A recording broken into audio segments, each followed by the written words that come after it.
తాకట్లో ఉన్న మీ బంగారాన్ని విడిపించి ఆ రోజు ఆన్లైన్ రేటుకి కొంటాం. Sharma gold company.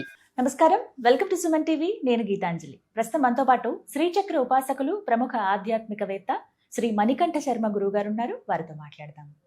నమస్కారం గురుగారు. పరమేశ్వరార్పణమస్తు. సంతోషం మిమ్మల్ని కలవటం. అమ్మవారి అనుగ్రహం. ధన్యవాదాలు. చెప్పండి గురుగారు, ఎన్నో సందేహాలండి. ప్రత్యేకించి గోత్రం విషయంలో కొన్ని సందేహాలు అడుగుతుంటారు ప్రేక్షకులు కామెంట్స్ రూపంలో. అవును. అందులో ఒకానొక సోదరి అడిగింది ఏమిటంటే, మా భర్త గోత్రం తెలియదండి, నాకు చాలా ప్రయత్నించాను కానీ వారికి గోత్రం అనేదే లేదంటున్నారేమని అడిగితే తెలియదు అంటున్నారు మా అత్తమామల్ని అడిగినా కూడా. ఇప్పుడు నా గోత్రం అంటే పుట్టింటి గోత్రం ఏదైతే ఉందో దాంతోనే పూజ చేయించొచ్చా, అది చెప్పే మా పిల్లల పేరు భర్త పేరు ఇలాగా అని అడుగుతున్నారు. ఇప్పుడు భర్త గోత్రం తెలియకపోతే పరిస్థితి ఏంటి, ఏ గోత్రంతో పూజించాలి? వాస్తవానికి ఏమిటంటే గోత్రము అనేటువంటిది ఎక్కడి నుంచి ప్రారంభమైంది అంటే ఋషుల దగ్గర నుంచి ప్రారంభం అవుతూ ఉంటుంది. సప్త ఋషులు శాఖల నుంచి ప్రారంభమైనటువంటివే గోత్రాలు. ఇందులో కొంతమంది ఏమిటంటే ఆ గోత్రికులు తెలియకపోతే అంటే వంశవృక్షము అనేటువంటిది ఉంటుంది ఒకటి. ఆ వంశవృక్ష నాడుల్ని మనం పరిశీలన చేసుకోవాలి. తాతగారు ఎవరు, తాతగారు ముత్తాతగారు ఎవరు, వీరు ఏ ప్రాంతం వారు, ఆ ప్రాంతంలో ఉన్నటువంటి గ్రామ దేవతని ఎవరు ఆరాధించేవారు, ఈ గ్రామ దేవత కానీ లేకపోతే ఆ యొక్క ఊర్లో ఉన్నటువంటి ప్రధానమైనటువంటి ఆలయంలో ఎవరు దీన్ని ధ్యానం చేసేవారు, వారు ఏ వంశీకులు, వారి దగ్గర నుంచి ఎన్ని తెగల వారు ఆ గ్రామంలో ఉన్నారు, ఆ తెగల వారి దగ్గర నుంచి కూడా ఎవరెవరు ఏ విధమైనటువంటి వ్యవస్థలోకి వచ్చారు, అది లాగితేనే దాన్ని వంశవృక్షము కింద పరిగణిస్తాం. మీరు ఏ ఊరు వారండి? బందరవారండి, మాది రాజమండ్రి అండి, మాది హైదరాబాద్ వాసులం అండి మేము, ఇలా చెబుతూ ఉంటాం. ఇక్కడ వారందరూ కూడా బొడ్రాయి అనేటువంటిది ఉంటుంది మీకు హైదరాబాద్లో. ఆంధ్రాలో బొడ్రాయి అనేది ఎక్కడ కనబడదు. ఇక్కడ పోతురాజులు ఎక్కువ కనబడుతుంటారు. ఆంధ్రాలో హనుమంతుల వారి ప్రతిమలు ఎక్కువ కనబడుతూ ఉంటాయి. అక్కడి నుంచి దీన్ని ఎవరు ఆరాధన చేసేవారు అంటే తెలంగాణలో బోనాలు బాగా జరుగుతాయి, మనకి దసరా బాగా జరుగుతుంది. ఈ రెండు విషయాల్లోని కొలిచేటువంటి దైవమూర్తులు ఎవరు, వాళ్ళు ఏ శాఖ వారు అనేది మనం తెలుసుకోవాలి. ముందుగా శాఖ అనేటువంటిది కానీ గోత్రం అనేటువంటిది కానీ ప్రాధాన్యత ఎక్కడ అంటే మనం చేసేటువంటి ప్రతి కార్యక్రమంలోనూ అందరికీ భాగస్వాములు ఉంటారు. ఒక ఉత్సవాలు జరుగుతున్నాయనుకోండి, పందిరి ఒక అతను వచ్చి వెయ్యాలి అని లెక్క ఉంది, శాఖ చాకలతనే తీసుకురావాలని లెక్క ఉంది.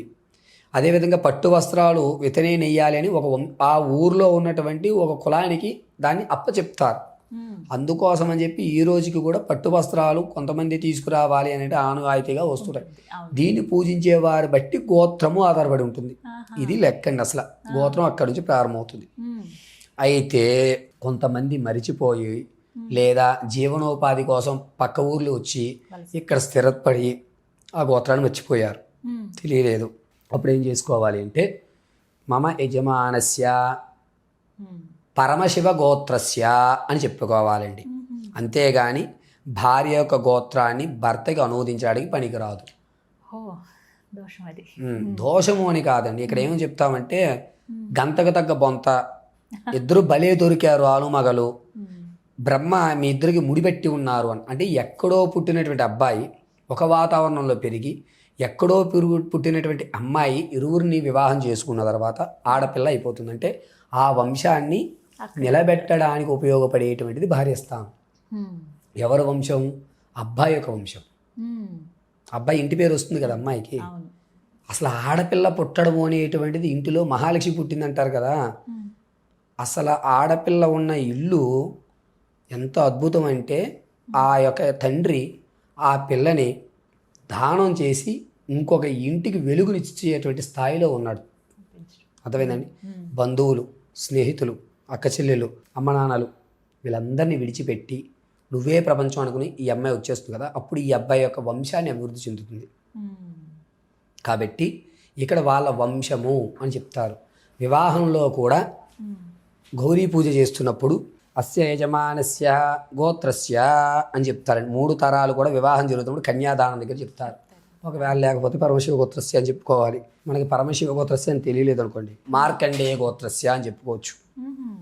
జగతం పితరం వందే పార్వతీ పరమేశ్వరం.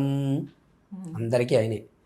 చాలామంది ఆ గోత్రాన్ని ఏ విధంగా చెప్పుకోవాలంటే శ్రీకృష్ణుడికి 16,000 మంది అమ్మాయిలు వివాహం చేసుకున్నారు, అలరించారు అని చెప్తూ ఉంటారు. ఏ పురాణాల్లో కూడా వివాహం శ్రీకృష్ణుడు 16,000 మందిని చేసుకున్నట్టు ఉండదు. ఒకానొక రాజు 16,000 మంది మహారాణుల్ని ఇబ్బంది పెట్టినప్పుడు వారు మళ్ళా వెళ్ళి జీవితాన్ని కొనసాగించాలి అంటే వారు ఎక్కడ అవమానపడిపోతారో, వారికి ఎక్కడ నీలాపనిందలు కలుగుతాయో అని చెప్పి శ్రీకృష్ణుడు నేను చేసుకున్నాను పెళ్ళి అని మీరు చెప్పుకొని బతకండి అని చెప్పారు. అర్థమైందండి? అది త్యాగం అంటే ఆ ఇంటి పేరు ఇచ్చారు. అదేవిధంగా ఇక్కడ పరమశివుడు మనందరికీ తన గోత్రాన్ని ఇచ్చాడు.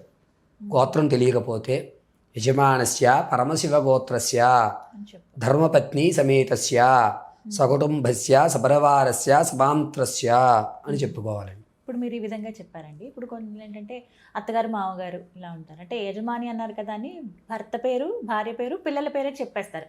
ఇంకా ఎవరైనా కుటుంబ సభ్యులు ఉన్నారంటే అమ్మ నాన్న అత్త మామ ఇలా చెప్తూ ఉంటారు. ఇది ఇది పద్ధతేనా అండి? అసలు ఎలా చెప్పాలి? వేర్లు లేకుండా చుట్టూ ఉండదు, గుర్తుపెట్టుకోండి. తల్లిదండ్రులు వేర్లు లాంటివారు. అందుకే మీకు సైన్స్లో కూడా తల్లి వేరు పిల్ల వేరు అని మాత్రమే చెప్తూ ఉంటారు మనం చదువుకున్నప్పుడు.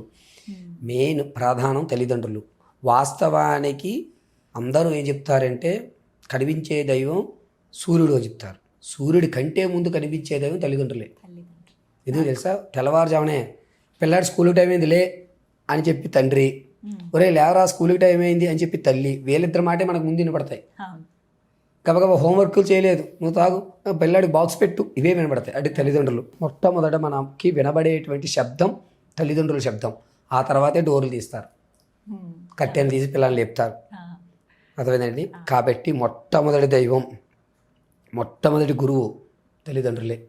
కాబట్టి వారి పేరు చెప్పాలి. ఇందులో కొంతమంది ఏంటంటే అంటే తండ్రి కాలం చేసేసాడు, తల్లి ఉంది, అప్పుడు ఏం చెప్పుకోవాలి? ఫస్ట్ తల్లి పేరే చెప్పాలి. అంటే అత్తగారు ఉన్నప్పుడు. ఇప్పుడు మా నాన్నగారు లేరు, మా అమ్మగారు ఉన్నారు, నేను గోత్రం చెప్పించుకోవాలి, మా అమ్మ పేరే ముందు చెప్పుకోవాలి. తల్లే కదా మన శరీరాన్ని ఏర్పరిచింది, తండ్రే కదా మన బాధ్యతలు తీసుకున్నది. కాబట్టి ముందు వాళ్ళ పేరు చెప్పి వంశస్య తండ్రి పేరు చెప్తున్నారు. ఇప్పుడు ఉదాహరణకి నాది ఉంది కాశ్యప గోత్ర, సత్యవాణి నామధేయస్య వంశోధారక అని చెప్పి నా పేరు చెప్పుకోవాలి. ఒకవేళ నాకు తల్లి లేరు తండ్రే ఉన్నారు, కాశ్యప గోత్రస్య సూర్యనారాయణమూర్తి శర్మ వంశోధారకస్య అని మళ్ళీ ఇక్కడ చెప్పుకోవాలి. తల్లిదండ్రుల పేరు మొట్టమొదటిగా చెప్పుకుని తర్వాత వీళ్ళ పేరు చెప్పుకోవాలి. ఇది ప్రాధాన్యం అండి. ఇదే వ్యవస్థ.